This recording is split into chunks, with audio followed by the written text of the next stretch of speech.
bullseye shot with a bullet for the devil. Okay, what's up everyone? Welcome back to the channel. Today's video, I'm going to show you how to build bigger legs fast using these 8 exercises which I'm going to show you today. So we're going to do 3 quad, 3 hamstring and 2 calf exercises. And joined today with yours truly behind the camera, HD Fitness. Let me quickly introduce you. Say hello. What's up, peeps? You looking forward to this? Looking forward to it. Looking forward to getting schooled. Again. I've got a bit of chicken leg action going on. Looking forward to lying on the floor again. I'm standing up today. Okay, good.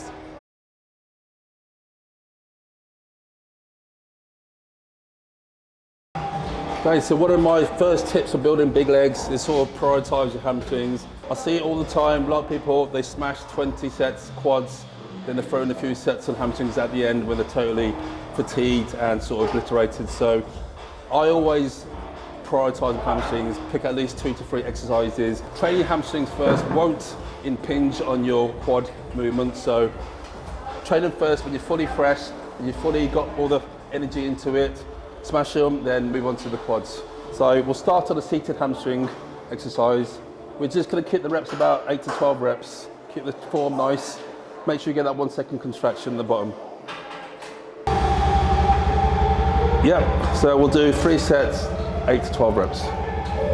Okay, so any tips on this exercise, this particular movement? Yeah, so when you come down, keep your lower back tight into the back of the pad, toes up, dig your knees in the pad, make sure there's no space in between your shins and this pad directly here, and you'll have a nice contraction, nice controlled squeeze. I got to have it, yeah. Got a bullseye shot with a bullet for the devil. Yeah, I'm going hard. So I'm going to show you another variation of the seated leg curl. This is a pre-curl one. With that, it's plate loaded. This is a stack. And the benefit about using this one, you can lean forward, and when you lean forward, you're lengthening the hamstring a lot further. And obviously you can't use as much weight. I'm on another level.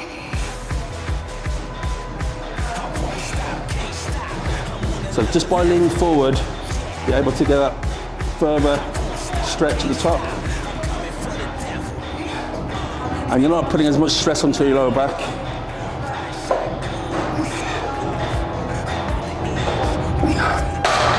That's nice.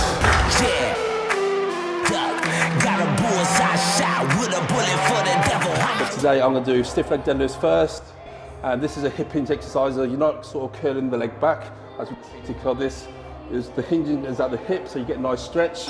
Make sure you get a nice slow negative, touch the floor for 1 second, and you push the hips forward, get that contraction, make sure you squeeze the glutes to the top. Another little tip is to keep the bar wide. The wider the bar is, you've got more range of motion. If your grip is too close, you're going to bottom out before your hamstring stretch. Legs straight.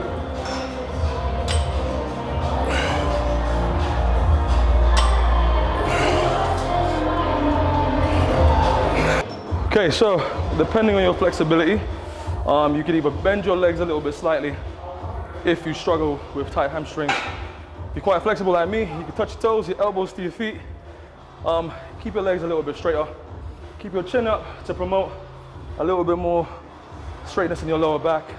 Come down nice and tight. Tap the floor, don't bounce it. Come back up, keeping the barbell as close to your legs as possible.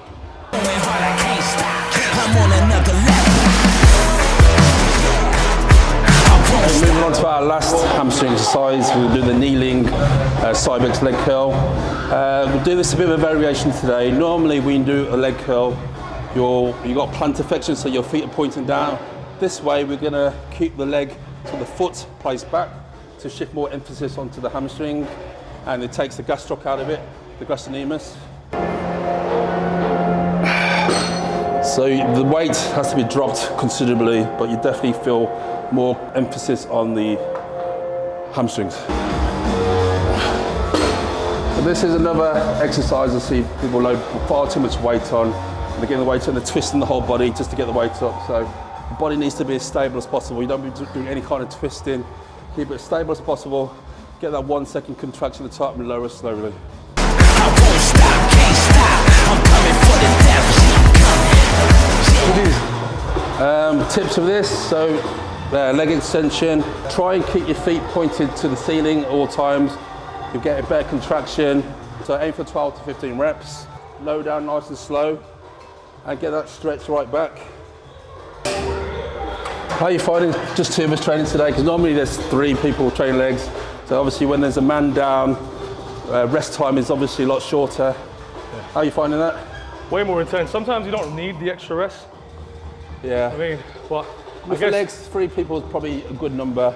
Yeah. But I like to train fast, as you know. I like to ride 1 on, 1 off, straight in. Guess you can compensate with a little bit more weight for a little bit more rest. But sometimes when you work out too slow, the intensity drops. Yeah. And you sort of find, you have to find your groove again. You find your groove again, exactly. But when you're sort of on and off, keeps the heart rate up. Elevated my status. I'm worldwide, all across the atlas. Killed came good, no casket. When it's only, I got to have it. Yeah. Got a bullseye shot with a bullet for the devil. Yeah. Okay, first of the compound exercises. Good old favourite leg press. You can't beat this movement, sort of building big legs. It's one of my staple exercises. As you can see, nice and slow on the way down. And Dave's got his feet quite low down the platform, shifting more emphasis on the quads. Obviously the higher you have your foot on the platform, the more glutes and hamstrings. But that's a nice tempo. And he's got his feet sort of just wider than shoulder width, which will engage sort of all over quads. Aim for that sort of 2-second tempo negative and explode on the way up. Whee! Any cues for the camera? Depending on ankle mobility, you can either have your legs a little bit lower or a little bit higher on the platform. For me, I tend to rotate. Normally I rotate my feet outwards if I want to get a little bit more depth. Today, fancy being a bit of a rebel, so I got my toes facing forward, because that does engage my quads a little bit more. Even though I sacrifice a little tiny bit of range of motion, still getting that contraction I need in the quad.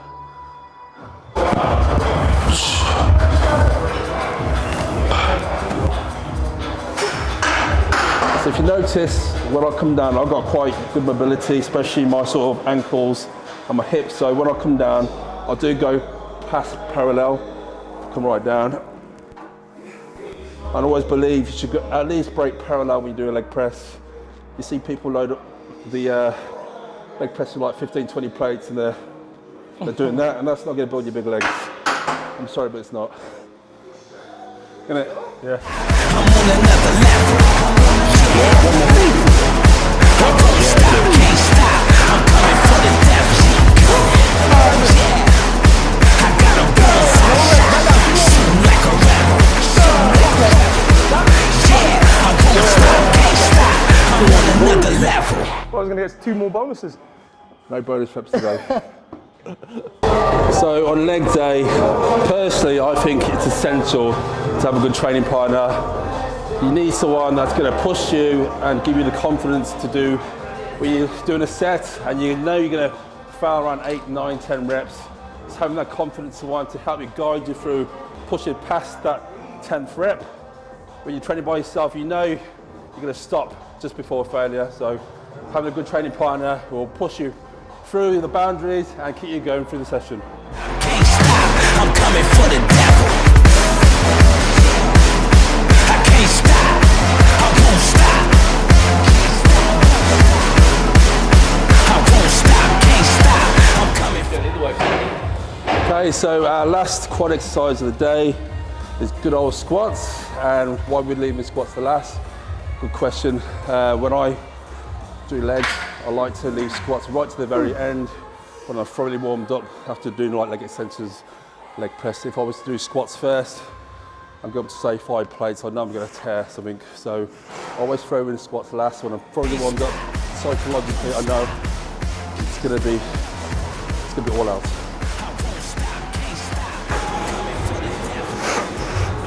Six, come on, 2 more.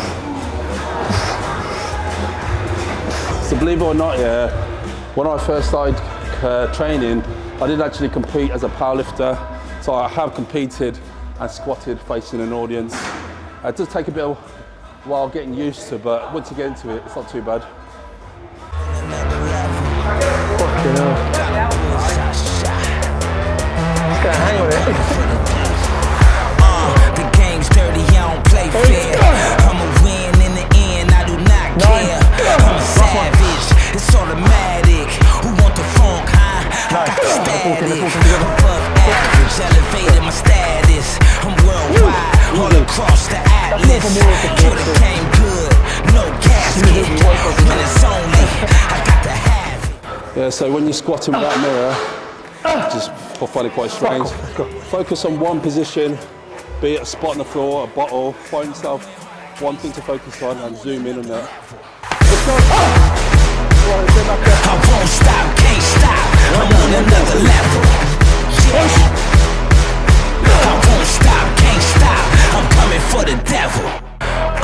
Ready to roll like an outlaw. Okay, so we're heading upstairs to do some calves. So if you are enjoying this video and you're enjoying some of the content from Dave, drop this video a like and let us know down in the comments below what other videos you'd like to see between me and Dave. Loads of ideas, so drop us some love, drop that like button, and yeah, let us know what you want to see. We'll see you soon. Okay, so we're going to do calves now, and there is that saying, black men don't have calves. So Dave's going to talk about his challenges and struggles as a black man with small calves. Well, have you got small calves? I've got small calves, so we're going to overcome this and put this to bed. Yeah, we're putting this to bed. Put this to bed today. And so don't just say it's a genetic thing. You're still going to put the hard work in. Don't just give up saying, oh, it's genetics. You're still going to train them just as hard, if not harder, in other muscle groups. Yeah. And hit them at least 2 or 3 times a week. Once ain't enough.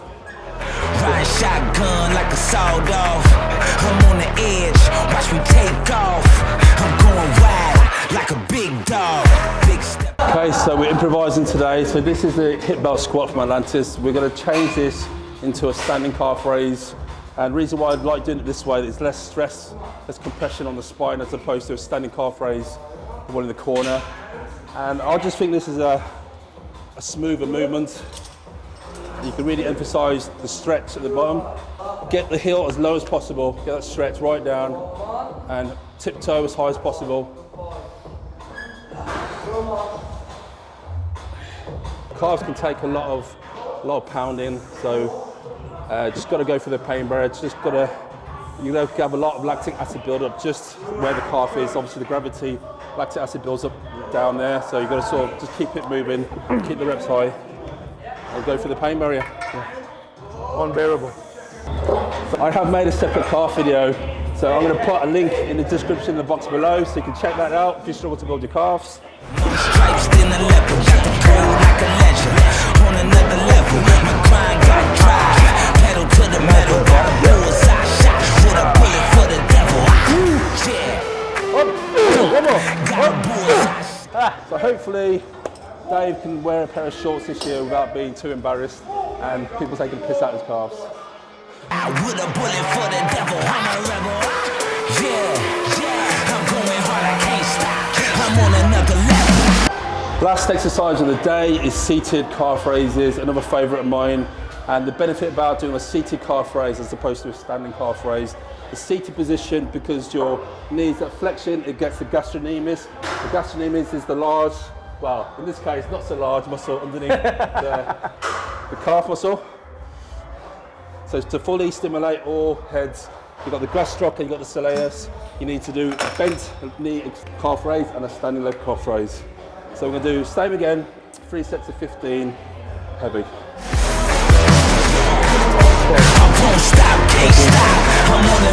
So with this seated calf raise, you can play around with your foot positions.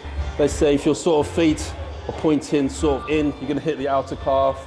And if your feet are pointing out, you're going to hit the inner calf. I'm not 100% convinced that's true. So I try and sort of go halfway in between and keep your feet fairly straight. That way you're going to hit the whole bulk of the calf. So it's worked for me. But just do what feels right and what's comfortable for you. If you haven't got the flexibility, just do what feels right and you'll find the way. 100% agree with that. Yep. Won't stop, can't stop. I'm coming for the devil. I can't stop. I won't stop. is a wrap. That's leg day done, and hope you took away a few tips, tricks, and got an idea of how I train my legs, what exercises includes, what sort of rep ranges, any sort of tips and cues. Also, big thanks to David. It's been a pleasure. Hopefully we're going to get into some more videos. Let us know in the comments below what other videos you'd like to see. Dave, how did you find that? Amazing. Been training with Sai for 3 weeks now. My squats have gone up from 2.5 plates. I'm squatting 4 plates for 6 reps. So that short term, that's been amazing. So Like a couple of minutes ago, I just asked him who he was training with previously, and he said he was training by himself. You're not training optimally. You're not going to push yourself as you would if you had a good training partner. So it pays to have someone that's going to push you and sort of lead, not only lead the way, but sort of inspire you, motivate you, and take you to the limit. So as always, don't forget to drop this video, like, subscribe, and I'll see you soon.